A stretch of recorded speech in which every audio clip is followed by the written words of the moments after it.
So what can I say? God made me great. I've been sleeping on myself, now it's time to wake. He put a table in front of me, so it's time to pray. I'm in the woke mood, trying to make moves, get a breakthrough. Folks do what they don't do, you better stay true. Go cool, Super Saiyan blue, crush your goals. Put that vision in the motion, staying focused is the clue. What's going on, ladies and gentlemen? You are back. You already know what it is. You are back with another episode of the Doing the Major podcast. It is so good to see everyone feeling the vibes, everyone locked in, everyone commenting and sharing. Keep it up. Like, subscribe if you're feeling the vibes, if you like the content. We are here in Studio B, as always, man, at the Dim House. And I got a special guest in the studio with me today, the man himself, the one that could give you that good love, you know what I'm saying? The one that is magical with the keys, the one that has the lyrics, the one that has the vibe, the irate, you know what I'm saying? The one that keeps it irate, none other than the man himself, Dennis Warrington. What's going on, bro? Blessings, brother, blessings. Everything nice irate? to be here. Yeah, man, everything good. Everything good. That's dope. Good, That's man. dope. Yeah. I actually asked a friend of mine, actually a family member, you know, what does that expression mean in terms of what? Because he was talking about the irate, you know, it's like a Rasta expression talking about like spirituality, good vibes. You know what I'm saying? So, you know, it's so amazing because to someone that doesn't know what it means, it could be like something weird, you know, but. Yeah.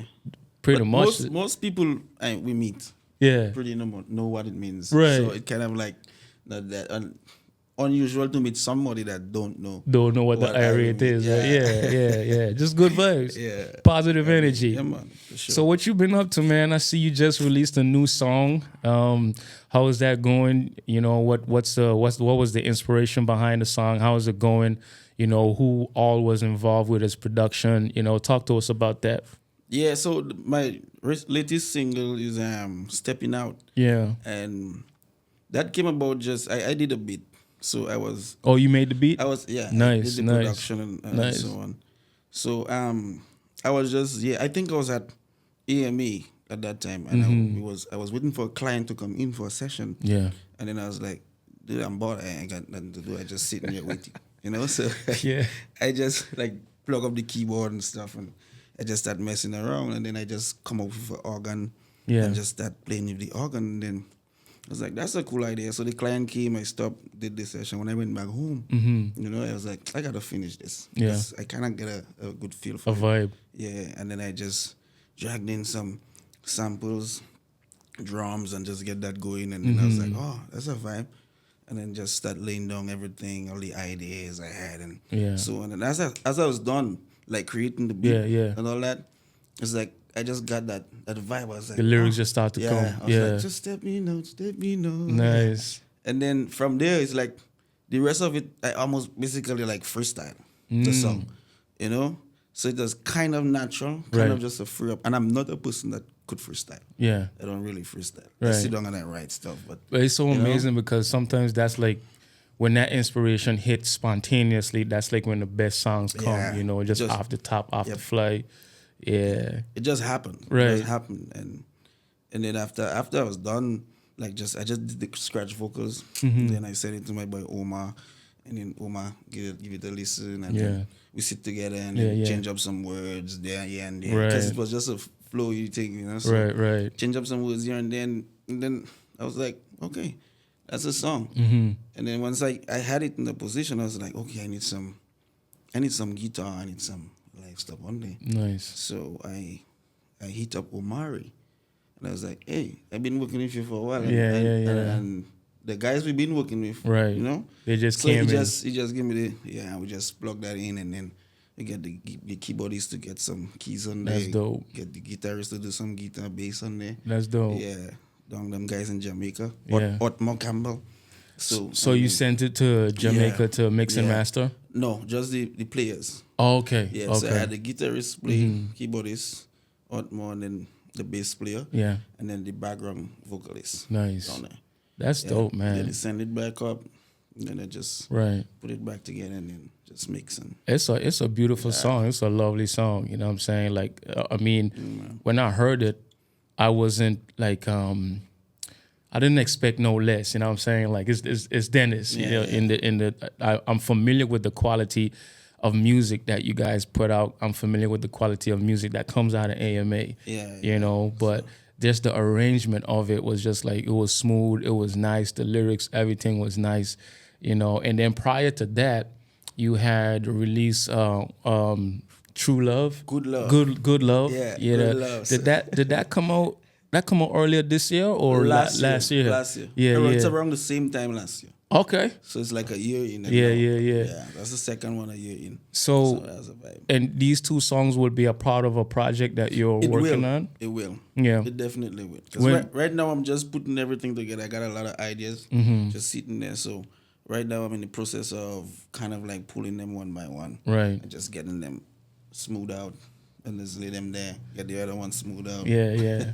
So what's your rollout plan? Like, what are you thinking for the rollout in terms of, are you just gonna record and then one after the next release a song with a music video until the albums drop, or? So right now, kind of the plan kind of like is, I'm gonna just sit back and work on the music. Yeah. And then I want to drop maybe like one or two before I get to the project. So, but hopefully I don't put out all the stuff before. Because if it's cool, sometimes you hear it and you're like, right, you just get it out. I think it's ready to just go out. Right. You just got to have a plan and kind of like stick to the plan and just lay them out. So I might release one or two before the project, but right now it's kind of like focus and just on the project right now to just get it. That's dope. Going. So hopefully next year, maybe I might roll out one or two, and then maybe like 2026, hopefully. So so this would be your last one for the year, or you got another one coming? Nah, this is the last one. Last one for the year. Okay. I was thinking about doing a Christmas something, man. But Christmas is right. It's like right there, you know. So, I don't know. Maybe not. But we'll see. But so, Dennis Warrington, that's your first and last name, or is that your stage name? That's my. That's name. you. That's Okay, name, gotcha. So how'd you get into music, man? Like what does your musical journey look like? Your story? When did you started? You know, how old were you when you started doing music? So it started out at a young age. So I was maybe 7. Yeah. So as soon as our hand could go across the guitar and hold a chord, our dad was teaching us guitar. Nice. You know, so your dad was teaching y'all guitar? Yeah, he teaches us how to play guitar. Who's us? Your siblings? My siblings. How many siblings you have? I got 6 others, so 7 of us. Nice. Yeah. Where do you fall? I'm the last. The last one. Okay. Yeah. Okay. It's pretty much a baby. Yeah. So he would teach you guys guitar. Yeah. Teach us guitar, then we learned the bass. And then it was 11, 12. Yeah. We started playing in the church because my dad was a pastor. Really? Yeah, he passed away earlier up in the year. Oh. Yeah, so condolences, man. Earlier this year? This year, yeah. So was he pastoring all up until that time, or yes, he was. Really? Yeah. Wow. My condolences, man. Bless. That kind of one of the reasons that Stepping Out came out so late in the year too. You know, so after that I kind of just I had the whole song there just to mix, and I was like, nah, I ain't feeling that, so just gonna keep that there till we get to the next part of that. So was your dad? Would you say your dad was a heavy influence on your life in terms of the music? Yes. Yeah. Yes. Music, lifestyle, almost everything. Yeah. That, yeah. So that means that you guys your family, then your brothers and your sisters. To me, it sounds like you guys were the musicians for the church. One was playing. Yeah, it was me and my brother. So my brother is a little older than me. Yeah. Yeah. My sisters didn't really pick up music that much. But they were the worship team. They could do a little something. Okay. Yeah. So were they the singers, or were they just No, they didn't pick up the music really. Okay. So often they might do something in the church, but not them in the music. Gotcha. Yeah. So it was more like the brothers thing. Yeah, more like the brothers thing. Yeah. Awesome. So when you decided to branch off and do music, kind of your way, your style, your message and your vibe, what period of your life was that when you kind of say, man, let me just kind of, step out the church arena a little bit and just try something different, try something new? So that happened a while back. So that was like 12, 13 years ago. Mm-hmm. I was back home in Dominica. Yeah. And then my brother called me up on Darius. Mm. So they called me and they was like, yo, we need a player, Was Darius in Dominica at the time? He was here. Yeah. Yeah. So I came up here Mm-hmm. to meet them, check out the scene, and we just started playing. That's interesting because I was going to ask you, like, how, because I know you're from Dominica, so I was going to ask you, like, how did you get connected to Anguilla? You know, like, how did you? Yeah. Okay. It was my brother. Dennis, when you think about, the youngins today, man, and I know you've been working with AMA, you probably saw a lot of talent come through the doors. What would you tell someone that's a young artist, a young individual, a young man, young girl that's super talented, but they're kind of like struggling to find their way in the music space in terms of like purpose? Like, what advice would you give like a younger person that's trying to, occupy the music space? Yeah. So one of the things I kind of like tell people, anybody that want to do anything, it's like you got to figure out what you want. Yeah. And then as soon as you figure out what's your passion, what makes you happy, right, what brings you joy, right, then I think you're onto something. Yeah. So now the whole idea is just to formulate that into a process, or a plan. Right. Because sometimes we get discouraged a lot, because things don't go as we plan.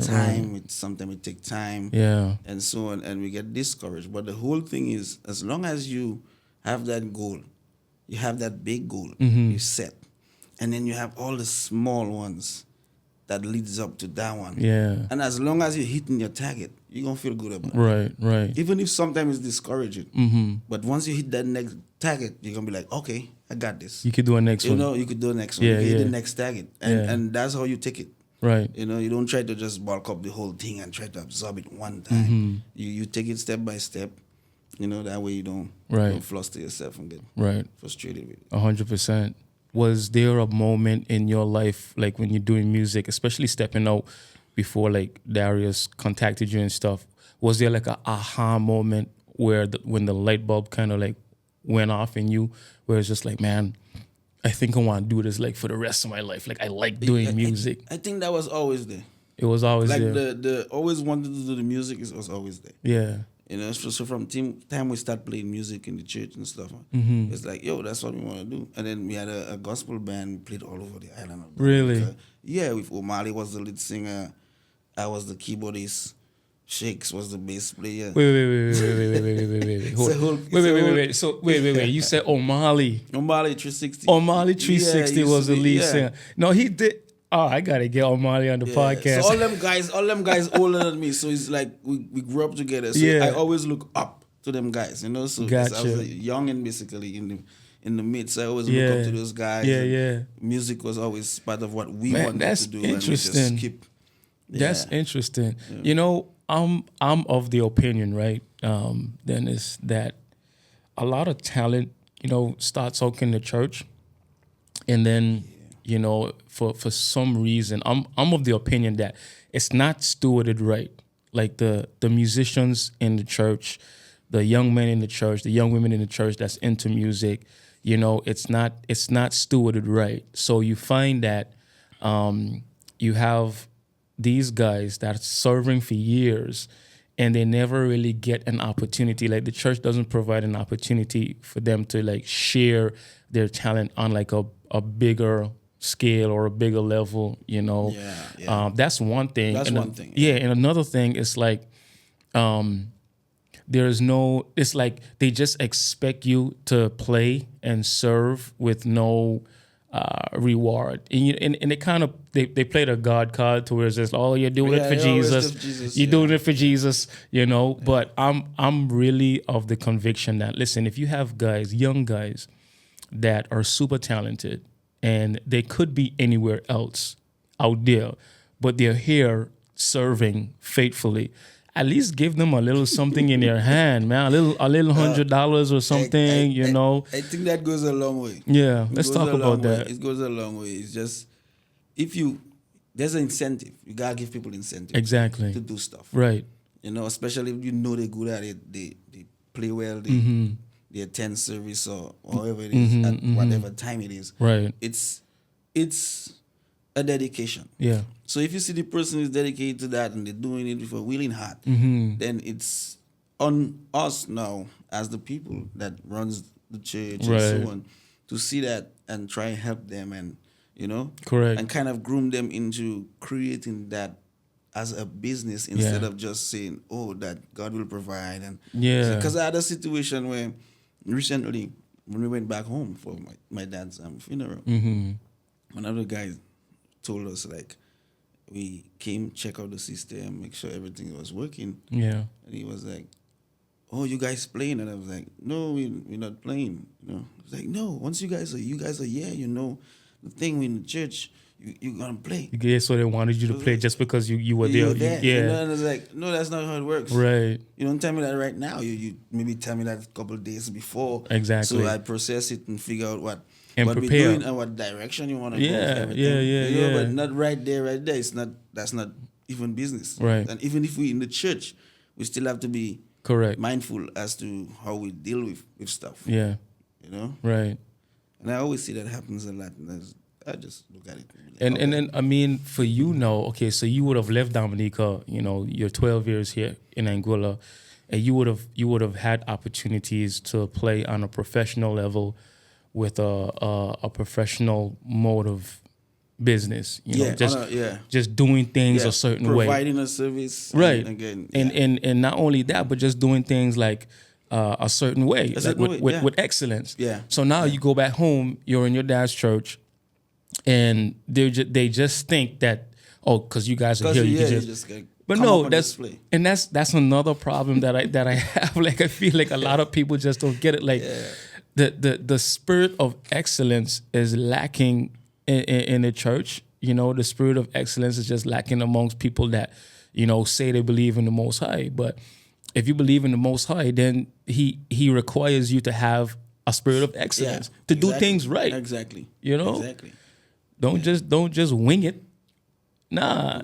If you've prepared and you have a spirit of excellence, you plan to do your stuff right. You show up on time, you show up, and if something happens, then you can wing it. Wing it. I think, yeah, exactly. It gets easier once you're prepared for something. Yeah. When something happened, I'll be like, okay, at least everything is in order. But that happened. Okay, we could ride through that wave and get to the other side. Okay, you know. But if you're not prepared and then something happened, it's like now you're fumbling all over the place trying to figure out, oh, why this happened, why. You know? So it's better to be prepared and get in this situation than to not be prepared. Right. And have yourself 100%, man. So what has been, since you've been doing music, and I follow you on Instagram, and I've seen you, you know, you travel with Omali 360. You've traveled. I think this last bit of traveling was by yourself, no? Yeah, I did.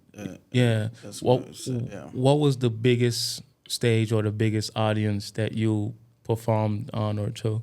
You know, up to this day, I think we performed quite a lot of places, but I don't think it beat back in Dominica when I was like maybe 11. Wow. And it was like my first week. Yeah. First week just learning to play keyboard. So it's like Darion, the guy named Darion. That's Darius' younger brother. So he and my brother Shakes, they would always be rehearsing. So he was the guitarist, Shakes was the bass player. Yeah. But at that time, the band didn't have a keyboardist.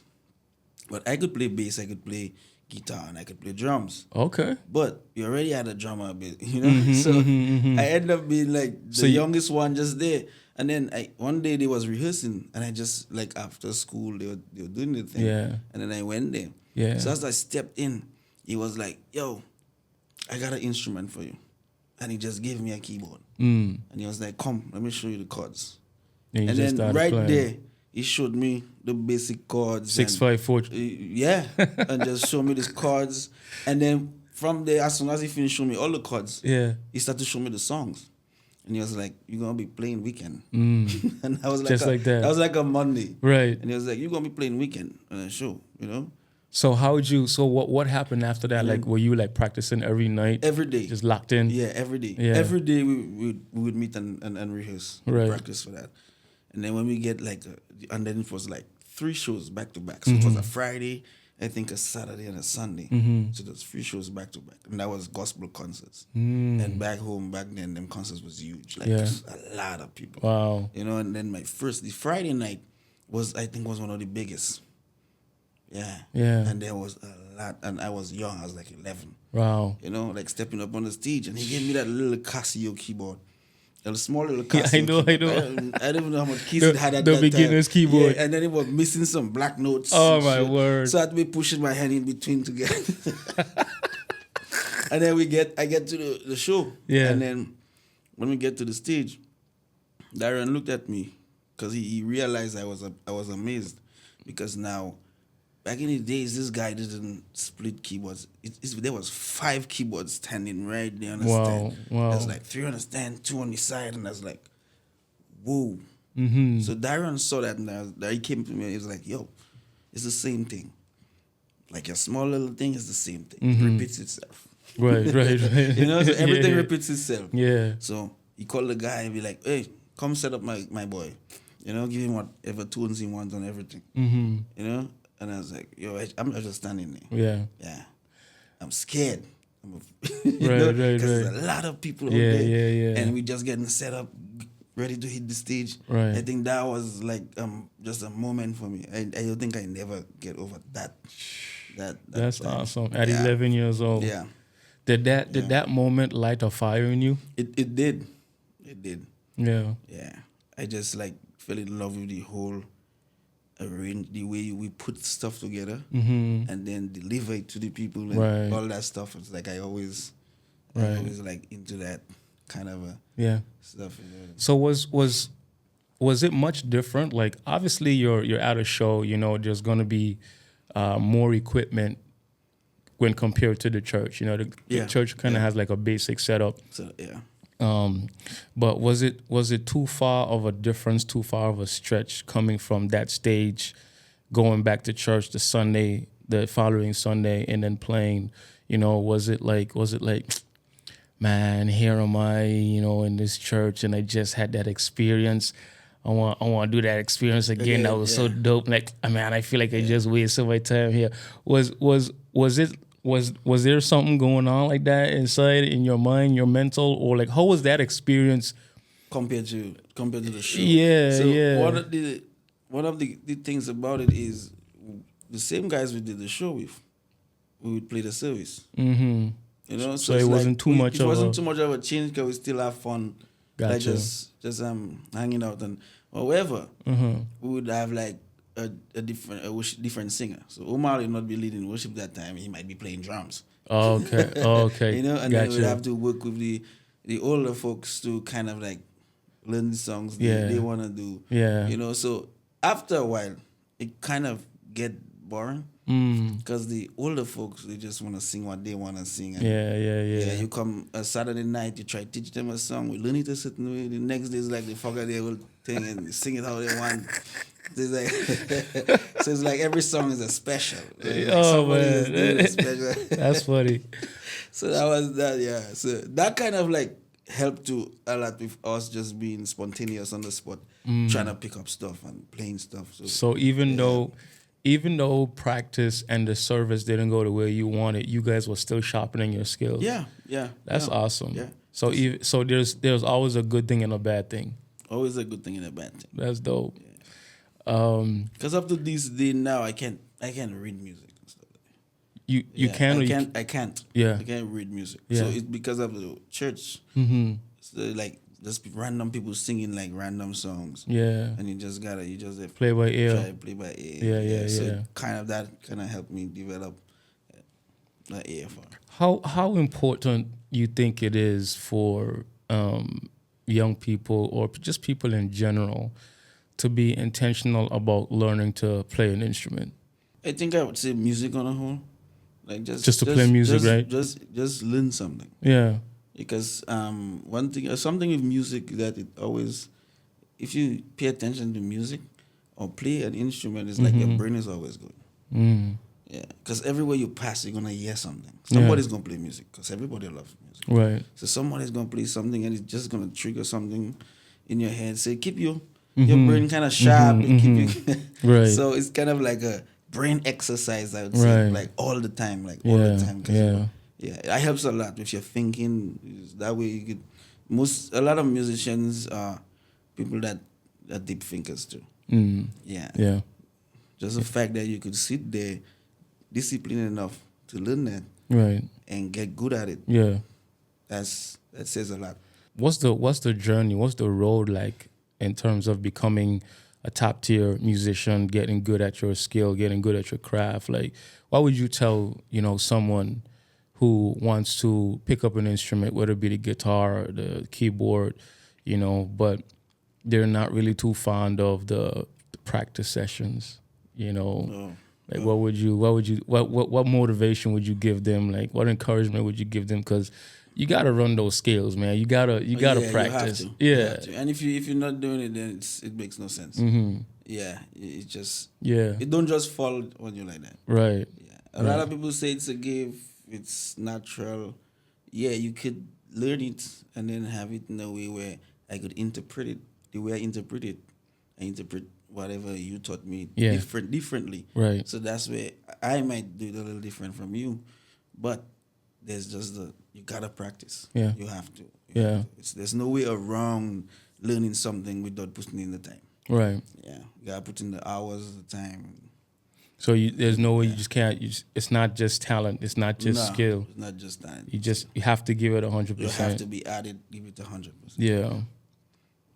So one of the things that you were saying earlier is that like your dad was very influential in your musical journey. You and your brothers, your siblings and stuff. Was that like a good relationship? Like, talk to me about your pops a little bit. Like, what did that look like? Because sometimes I feel like we forget the importance of how the presence of a father, could really make a difference. He doesn't have to be a perfect person, but but it just definitely makes a difference. Yeah, just him being there. Being there, just the way he carries himself.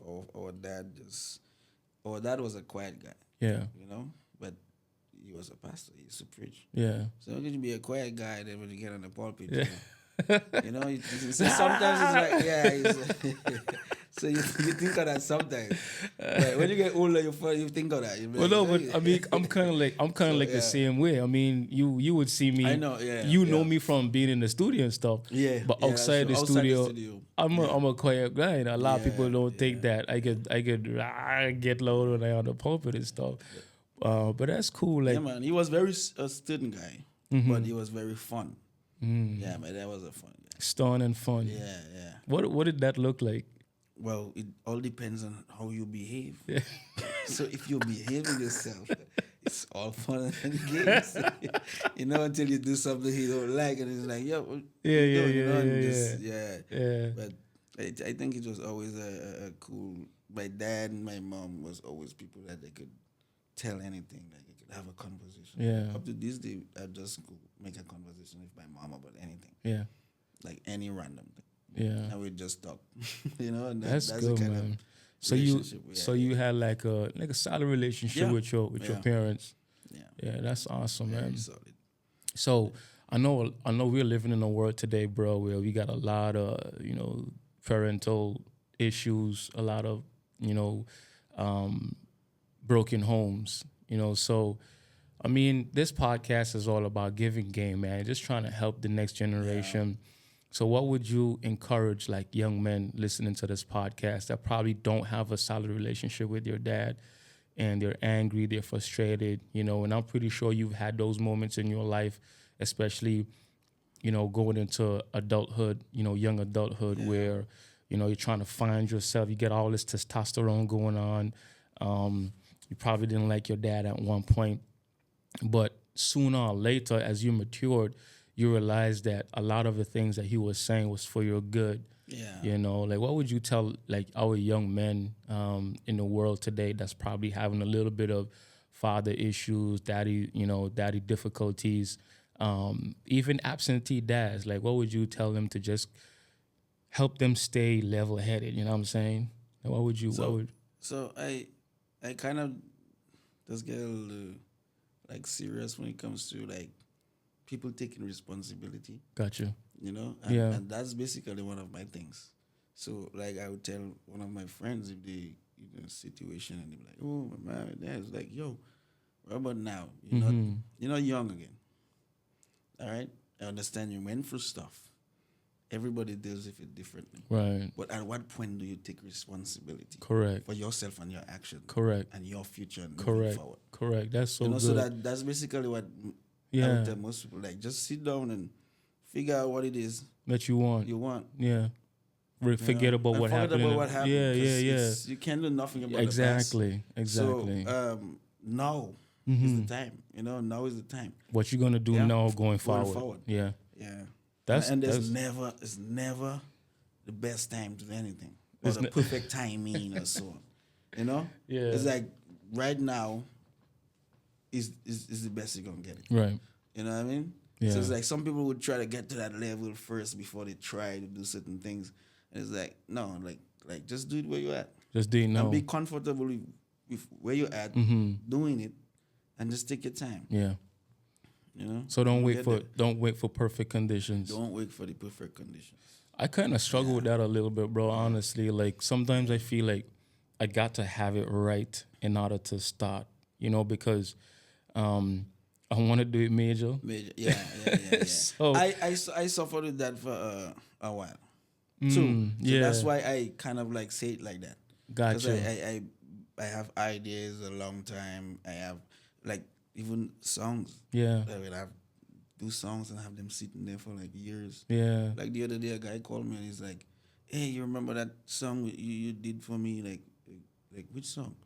It's like, and then he told me and I was like, "Oh, bro, that's like 9-10 years ago." Wow. And then he was like, "Yeah, I want to re-record that. Now I can't find no files for that. I just gotta sign an MP3. No, you gotta do it. Yeah. We can't fix it. Yeah, we can't do nothing with it. And then it's like, yo, that could have been a good song if only we just believe in it and just do it the right way first time. Right. And then after a while, I was like, oh, man, I just need to get it done. Get it done.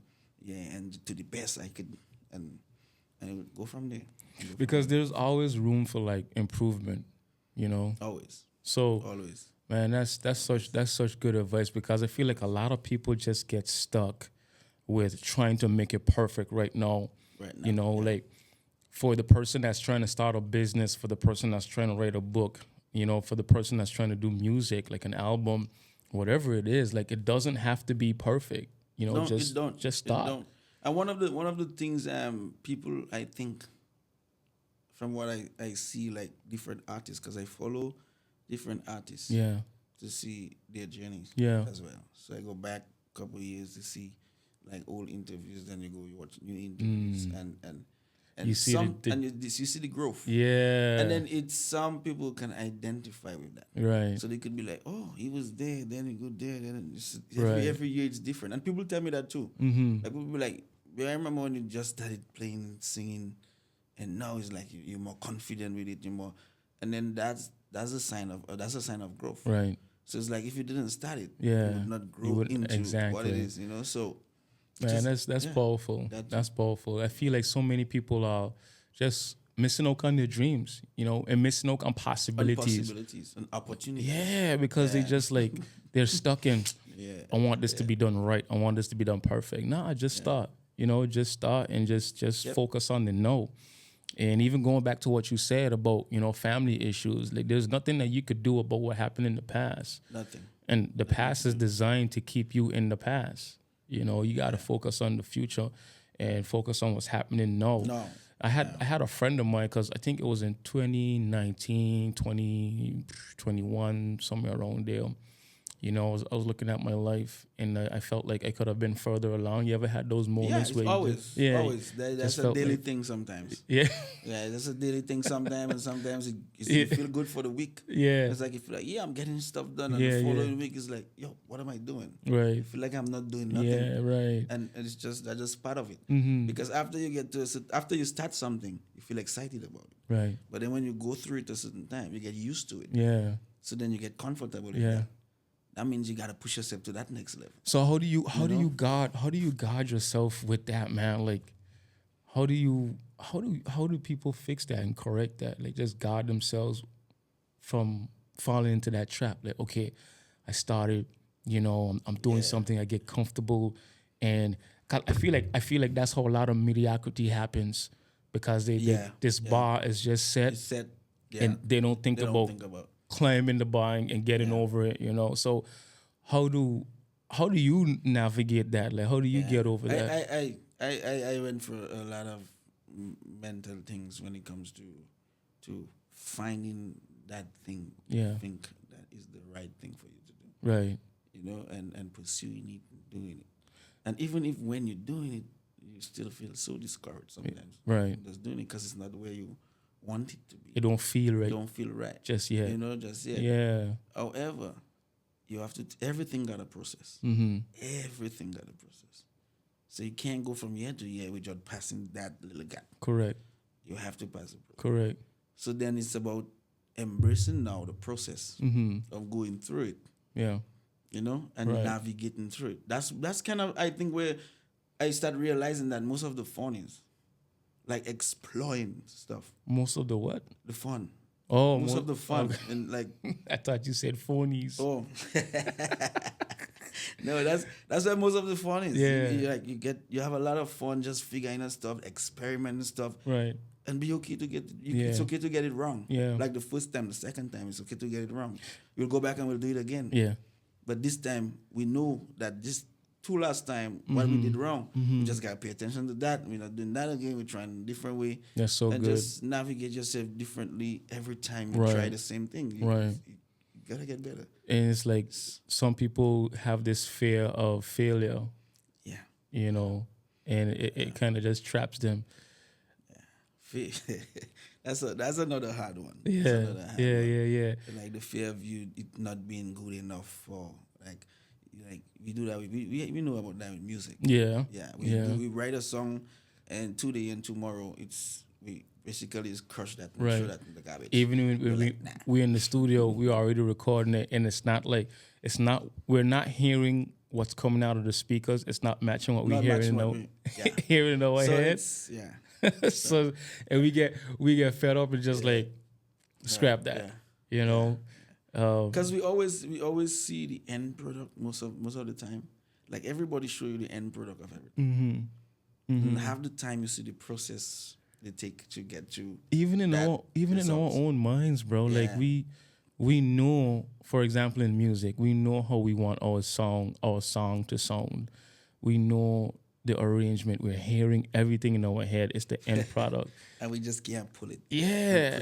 Even with a business, like you know what business you want to start. You know what your office wants to look like. You know it you see the end product in the mind. Yeah. But sometimes we just forget that it's a process to get to the end product. Going back to having the big goal and having the small steps to get to that. Right. The picture is there. Yeah. Now, how do I get to that picture? So that means that you got to be intentional about every decision that you. Yeah. That's one of the things I tell myself all the time. Right. I tell myself that. And when I hear people say that, I'll repose that fast. Just being intentional? Be intentional. Everything you do, be intentional. What does that look like for you, for Dennis Warrington, being intentional? It's like thinking ahead. Yeah. It's the same thing. I watch the goals. I watch what I want to do. And then everything that happens, I'm thinking of it that way. Mm-hmm. Does that contribute to this? Does that contribute to this? Right. The small little things. Right. You know, even me coming here, how that would contribute to my music or what I'm trying to do. 100%. So you gotta think everything. Yeah. You know? Yeah. So it's not about just doing it because it's fun sometimes. Right. Yes, you're gonna have fun doing it, but then there's always a reason why you do it. Yeah. Who has been your biggest inspiration in regards to your musical journey? Like the artist, who was that? Yeah, this go so way back and come up so like it's like in the future now. Let's talk about it. It's kind of crazy. Yeah, when I think of it, because when I was younger, we used to listen to a lot of Bob Marley. We used to listen to Barry's, Lucky Doobie, and stuff like that. Even Sizzla Kalonji, and them. Did your dad knew that you were listening to that stuff? Sometimes, yeah. Sometimes it'd be like there's some of them like when he hear it, he'd be like, "What you playing there? Put that turn that up." Yeah. You know what I'm saying? But some of them, they would, like the Lucianos, you would hear them singing it in the background. Yeah.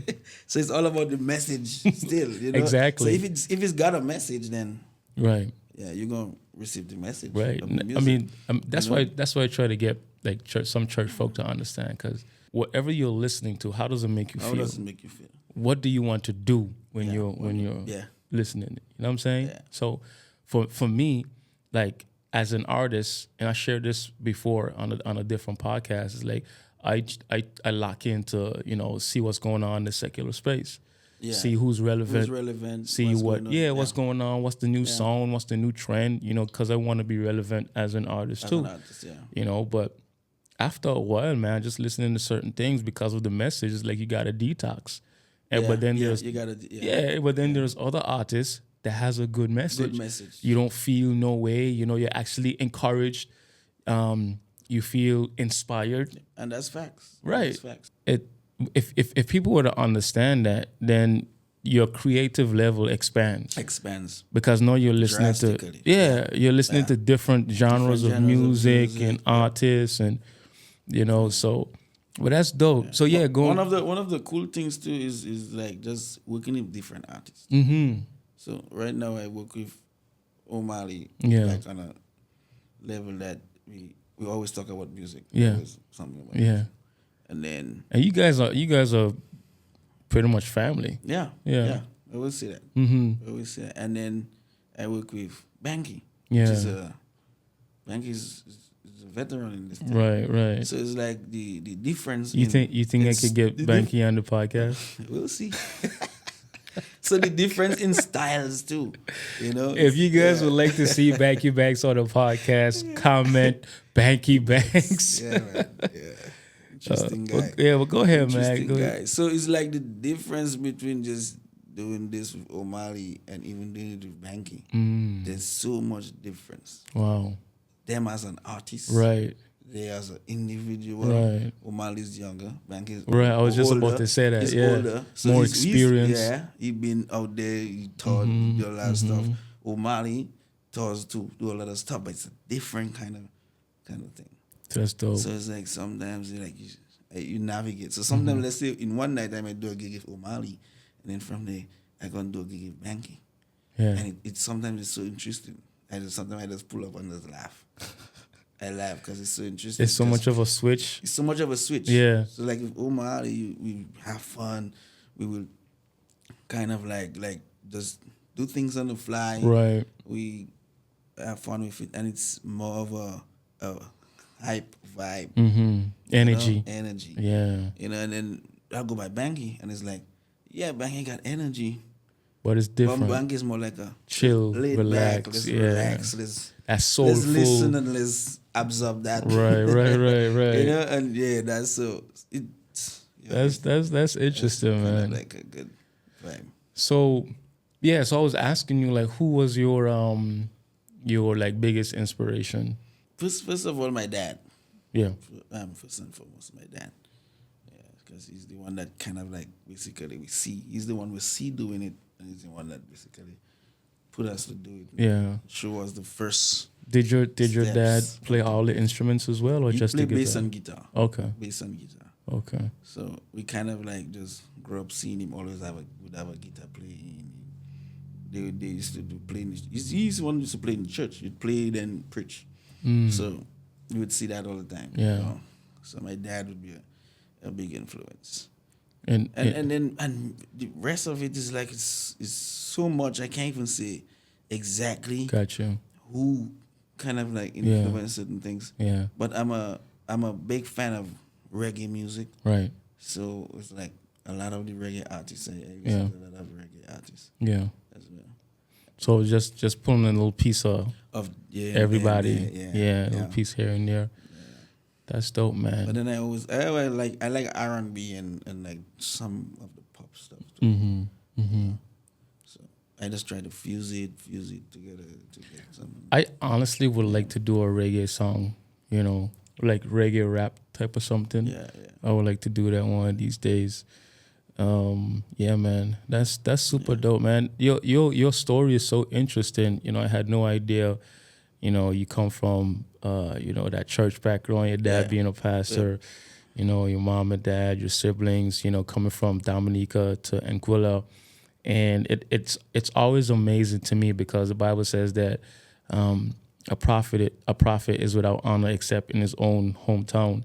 Now, I think that you had honor in Dominica, and you could correct me. I would think so too. Yeah, because you've been on a certain level. That's what I was going to ask. Yeah, because you did mention that you guys were performing different places in Dominica. Yeah. But no, you're in Anguilla. Would you say like you have had more opportunities since you've come here? Like, yes, way more opportunities. Way more. Yeah. Dope. Way more opportunities. Yeah. How far did music take you in terms of like location? Geographically speaking, like what's the furthest your music took you? Like the last trip I went on, I was in what's the place in Montana, and we went to a place called Pole Bridge.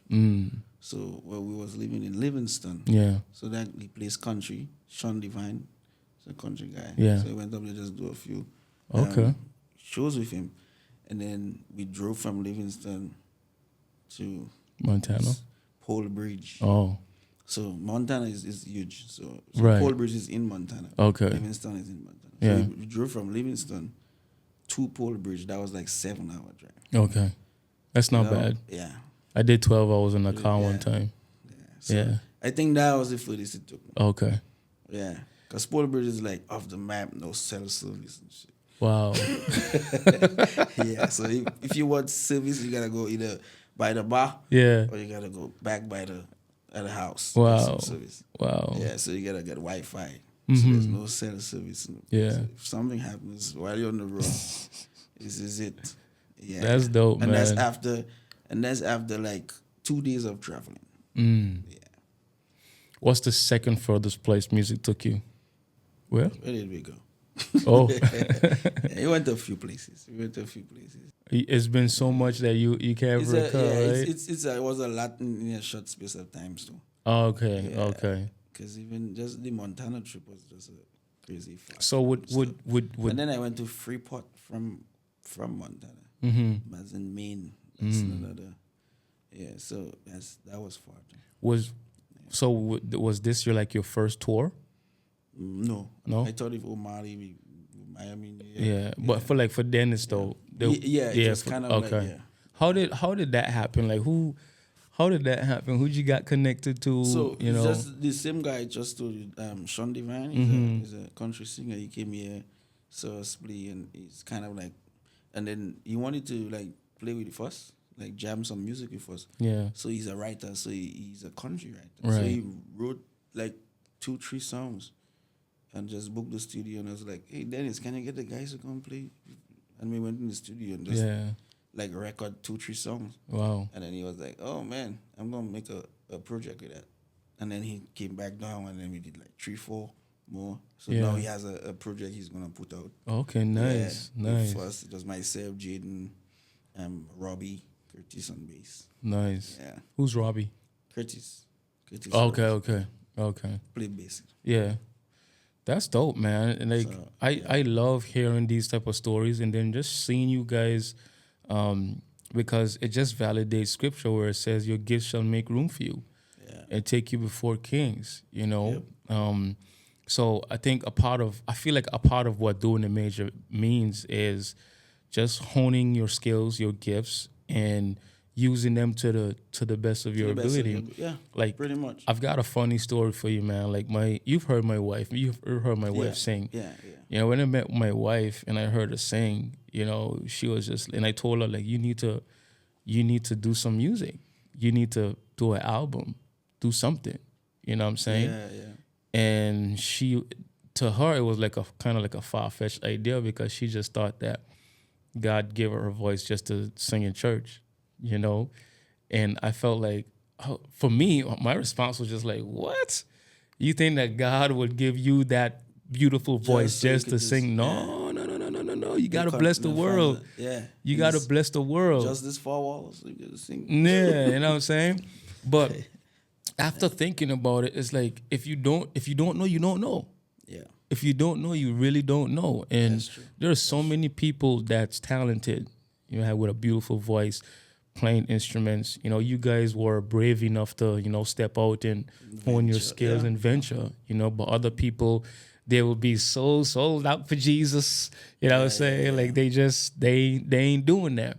And I'm not saying to, you know, go out and get lawless, but go out and share your share the gift with the world. Share your creativity. You have to share. You know, it's so amazing. And one thing we didn't talk about is the good love.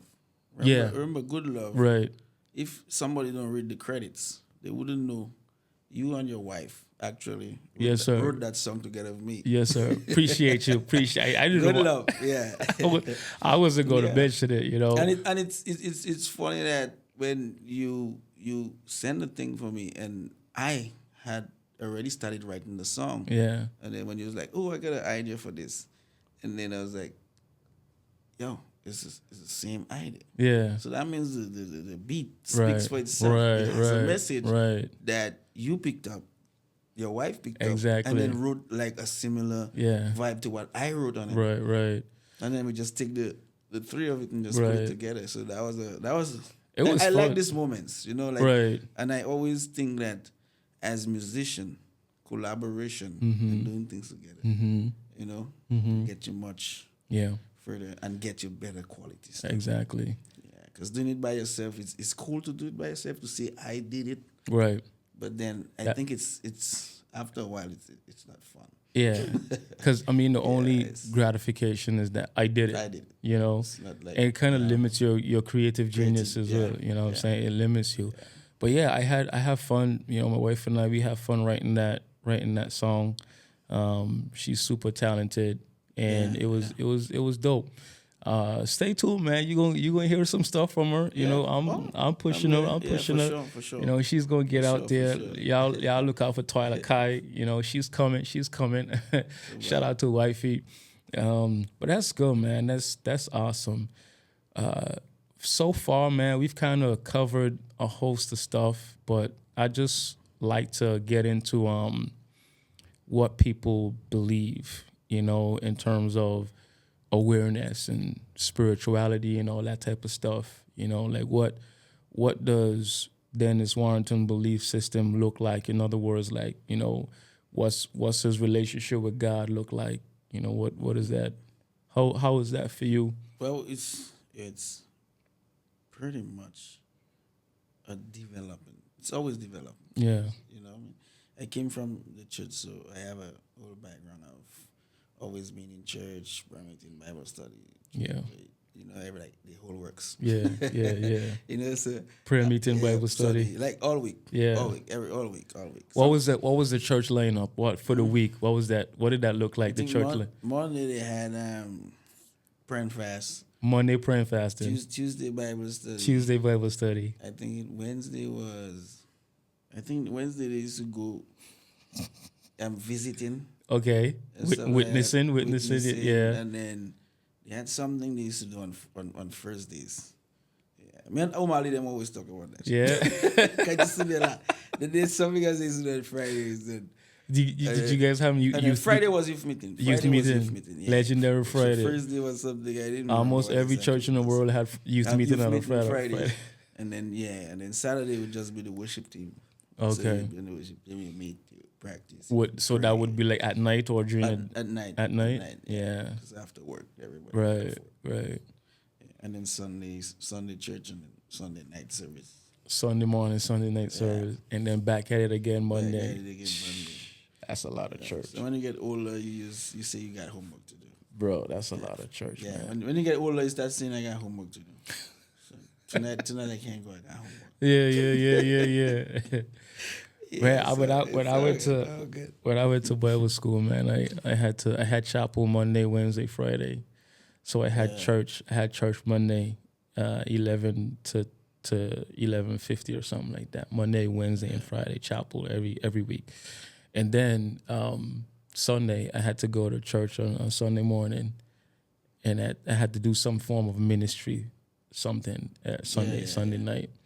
If it wasn't that, then you had to do some kind of ministry, something during the week, and I had ministry on a Tuesday. And all that was part of All of that was a part of, like you had to do that. To do it. Okay. No choice. And I got churched out, bro. So coming home on vacation, I was just like, I ain't finna go in no church, man. Like I literally got churched out. It was just too much. Yeah. It was a whole lot of Jesus, you know what I'm saying? But I would wake up, make sure I pray in the morning, so I pray in the night before I go to sleep. And depends on what I'm doing for the day. I would say a prayer before I do it. Yeah. So I believe in God. Yeah. I believe in God. That's dope. So there's a greater being out there. Mm-hmm. So always. Yeah. Always. What did your dad ever try to, or even the church ever try to like kind of like force you guys down that path, that direction, like, Well, there's different people in the church. Mm-hmm. So there's people that's chill. They'll be like, "Oh, you guys are young," so they make certain things like maybe the way you dress a Sunday. Yeah, they might be like, he's a youth. You expect him to come in a suit and tie every Sunday or something like that. But there's some people, to them, like, no, you can't come to the house of God like that, especially if you're going on the pulpit. So that was kind of one of the things. And then after a while, I think some of us started playing like started doing shows out. It's like, nah, you can't come on stuff. Oh, yeah, you can't. So there's always people like that that's kind of a fight every time you try to do something that's not just in the church. Right. So, but I mean, that's all part of it. Mm-hmm. Yeah, I always think that all part of it. Yeah. Like when you're dealing with a group of people, you'll always find one or two people that's chill. That's just chilled. Yeah. Next, it's 3-4 people harassing you. Yeah. That's dope, man. Another set is thinking a whole set of things, but it's saying nothing. Yeah. Until one day it just bursts out. Right. It's like, it's all good. So what's next for Dennis Warrington, man? Like in terms of not just music, but just holistically. What are you seeing anybody, bro? You talking to anybody? Is there a lady in your life? There are always ladies in our life. Yeah. I'm not talking. We always have ladies in our life. Okay. You have to. Is there one lady in your life, sir? There's one lady. There's somebody I'm like nice vibing with. So yeah. I'm gonna get in your business. Is it the good love lady? No. Okay. No. I was just kidding. Yeah, I know. Yeah. Well, that's cool, man. Yeah. So what's next for you, man? What you got going on? What's next musically? Right now, your personal life, But right now is finding. Mm-hmm. Is finding that. So right now, I'm working on like finding that circle that works for me in terms of music. So I think everything we do, we gotta find our formula that works for us. Right. And so one of the things I'm doing now is just trying to find the right set of people. Mm-hmm.